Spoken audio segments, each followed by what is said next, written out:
Hey guys, in this video I'm going to show you how to order pizza on Sam's Club.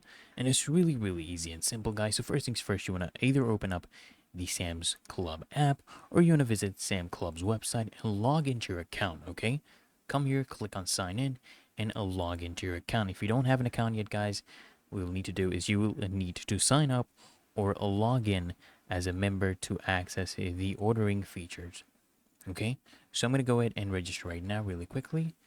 And what you want to do is you want to come here, choose your membership number, first name and last name, or you can just go ahead and log in if you already have an account.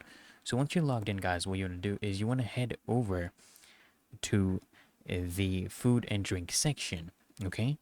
Or you want to search for pizza in the search bar. In the cafe menu, you're going to see things like the pizzas. You can go ahead and search for that. And you should see a variety of pizzas available for order, including different types, sizes, and toppings. You want to browse through the available options and choose the pizza you want. And you can also customize it by adding or removing toppings as needed. And guys, once you've made your order, you can add it to your cart.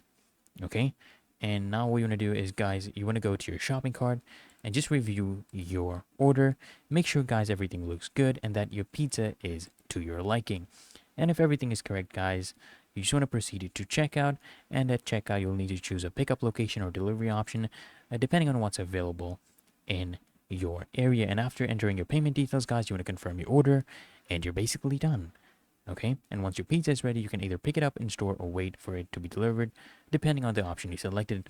And that's it, guys. You have successfully ordered pizza from Sam's Club. And if this video helped you out, guys, don't forget to like and subscribe to frequently asked questions, and I'll see you in the next one.